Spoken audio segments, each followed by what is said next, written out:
नहीं आगे स्वामी जी आप बोलिए। देखिए मेरी बात सुने स्वामी जी, इन्होंने कल आपको आखिरी नंबर पे रखा था, मैंने आज आपको पहले नंबर पे रखा है। धन्यवाद दीजिए। आपने आखिरी नंबर पे रखा था कल, आज मैंने पहले नंबर पे रखा। चलिए स्वामी जी बोलिए प्लीज। हे माननीय मेरे महबूब अध्यक्ष महोदय, मैं स्वामी ओमेश विधायक समाजवादी पार्टी आपका कोटि कोटि धन्यवाद करता हूं। आपने मुझे माननीय राज्यपाल सभी लोग 6 मिनट महोदया बोलेंगे, के 6 मिनट अभिभाषण पर बोलने का सुनहरा अवसर प्रदान किया है। माननीय अध्यक्ष महोदय, आपकी ये जो पीठ बनाई गई है इसका किसी ने भी जिक्र नहीं किया। इस पीठ का किसी ने जिक्र नहीं किया, इसका लिए मैं आपको धन्यवाद देता हूं, बधाई देता हूं। कुछ लोग ऐसे होते हैं माननीय अध्यक्ष जी, मेरी बात सुन लो जी, मेरी बात सुन लो जी। कुछ लोग ऐसे होते हैं, मेरी बात सुन के जाओ अध्यक्ष महोदय, 2 मिनट 2 मिनट 2 मिनट। कुछ लोग ऐसे होते हैं, वहां से पूछें किस नंबर पे नाम है मेरे पे, आप अपनी पार्टी से पूछिए। जिस कुर्सी पर बैठते हैं उस कुर्सी की जो है शोभा बढ़ा देते हैं। कुछ लोग ऐसे होते हैं जो जिस कुर्सी पर बैठते हैं वो उस कुर्सी की शोभा बढ़ा देते हैं। आपने इस पीठ की शोभा बढ़ाई है, इसके लिए मैं आपका धन्यवाद करता हूं। माननीय अध्यक्ष महोदय, गुरुवर महर्षि दयानंद सरस्वती के चरणों में नमन करता हूं। चौधरी साहब के पूर्व प्रधानमंत्री भारत रत्न चौधरी चरण सिंह जी के नमन करता हूं। माननीय नेताजी मुलायम सिंह यादव को नमन करता हूं। भारत रत्न से भूषित बाबा डॉक्टर भीमराव अंबेडकर को भी नमन करता हूं। माननीय अध्यक्ष महोदय, मैंने जो माननीय राज्यपाल महोदय ने अभिभाषण को पढ़ा है, मैंने उसको कई बार उलट पुलट करके पढ़ा, लेकिन उसमें महर्षि दयानंद के बारे में कोई बात नहीं लिखी है, जिसने नारी का सम्मान बढ़ाया है, जिसने नार्यस्तु पूजन्ते रमन्ते तत्र देवता ये बात कह करके अमर ग्रंथ संहिता प्रकाश में नारी का सम्मान बढ़ाया है, उसका कोई भी जिक्र उसमें नहीं किया गया है। माननीय राज्यपाल महोदय ने अपने अभिभाषण में किसानों के गन्ने की भुगतान की बात कही है। ये कोई एहसान नहीं किया है, गन्ना देता है किसान, उसका भुगतान होना चाहिए। गेहूं किसान के खाते में जाने वाली धनराशि में से 20 रुपए प्रति क्विंटल काट लिया जाता है। प्रदेश में 7 एक्सप्रेस वे बनाने की बात कही है, लेकिन ये कहीं नहीं लिखा कि मजदूर की साइकिल कौन से रास्ते से चलेगी। ये कहीं नहीं लिखा ट्रैक्टर कहाँ जाए, कहाँ से चलेगा।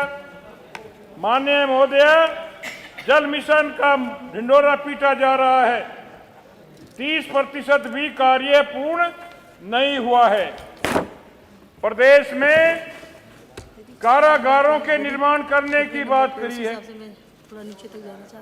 लेकिन कहीं भी मानव के निर्माण करने की बात नहीं कही है। कहीं भी नहीं कही है मानव के निर्माण करने की बात।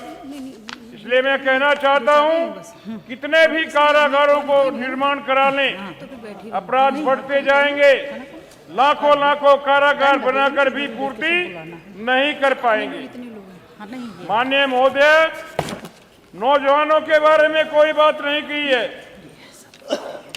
इसलिए मेरे से पूर्व वक्ताओं ने अपराधों के बारे में, अभी जो है अपराधों के बारे में कितना जबरदस्त हंगामा हुआ। यहाँ पर पूरी सरकार में अपराध बढ़ते जा रहे हैं। इसलिए मैं कहना चाहता हूं, जुल्म सितम तानाशाही अब हावी है। जुल्म सितम तानाशाही अब हावी है, माँ बहनों की इज्जत धूल में मिलाई है। हिंदू मुस्लिम सिख ईसाई सबका सपना कहाँ गया, ढूंढ रही है नम आंखें वो भारत अपना कहाँ गया, वो भारत अपना कहाँ गया।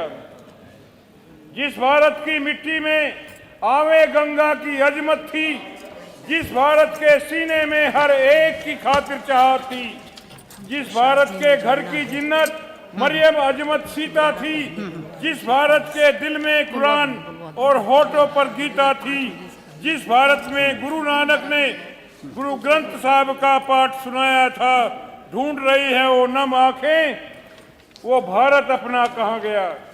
वो भारत इकबाल ने जिसको रस के जना बताया था, जिस भारत की अजा में शामिल होकर शंखें बजती थी, जिस भारत की मूरत जुम्मन के हाथों से सजती थी, अशफाक उल्लाह बिस्मिल का वो सूली चढ़ना कहाँ गया, ढूंढ रही है वो नम आंखें, वो भारत अपना कहाँ गया। खून में डूबा बंजर देश की चीख न बन जाए एक दिन, वो अपनी तहजीब कहीं तारीख न बन जाए एक दिन, वो गंगा यमुना तहजीब न मिट जाए एक दिन, मंदिर मस्जिद के झगड़ों में यूं ही घर बट जाओगे, धीरे धीरे हम इतिहास के पन्ने से मिट जाएंगे। तब इस टूटे बिखरे मुल्क का बताओ क्या दोगे, नाम बताओ क्या दोगे, अपनी आने वाली नस्लों को पैगाम बताओ क्या दोगे। माननीय विधायक जी 6 मिनट हो गए 6। मेरा कितना टाइम तो वैसे ले लिया था जी। पुरखों की इस मिट्टी की पहचान कहाँ से लाओगे, मुझे बताओ फिर ये हिंदुस्तान कहाँ से लाओगे, ढूंढ रही है वो नम आंखें, वो भारत अपना कहाँ गया। अब कुछ मेरे क्षेत्र की समस्याएं हैं, केवल 2 मिनट लूंगा बहन जी। जहानाबाद से नारनौल तक गंगा जी के किनारे तटबंध बनवाया जाए। शहर चांदपुर में शहीद ब्लॉक जलीलपुर हल्दौर नूरपुर में एक एक स्टेडियम का निर्माण कराया जाए। भारत रत्न पूर्व प्रधानमंत्री चौधरी चरण सिंह जी के नाम पर विश्वविद्यालय बनाया जाए। जलीलपुर ब्लॉक में 50 बेड का हॉस्पिटल का निर्माण कराया जाए। शहर चांदपुर में स्थित महिला चिकित्सालय का जीर्णोद्धार कराकर 50 बेड महिला चिकित्सालय का निर्माण कराया जाए। छाछरी मोड़ से जलीलपुर मार्ग का 7 मीटर चौड़ीकरण कराया जाए। जलीलपुर से वास्ता से चांदपुर गजरोला मार्ग तक 5 मीटर चौड़ीकरण किया जाए। शहर चांदपुर में बाईपास का निर्माण कराया जाए। हाई कोर्ट बेंच की स्थापना बिजनौर में कराई जाए। माननीय विधायक जी, हाई कोर्ट बेंच की स्थापना बिजनौर में कराई जाए। बस एक शेर पढ़ करके जिसे मैं अक्सर पढ़ता हूँ, तूने चाहा ही नहीं वरना हालात बदल सकते थे। अरे तूने चाहा ही नहीं वरना हालात बदल सकते थे, मेरे आंसू तेरी आंखों से निकल सकते थे, मगर तुम ठहरे ही रहे झील के पानी की तरह, दरिया बनते तो बहुत दूर निकल सकते थे, बहुत दूर निकल सकते थे। धन्यवाद।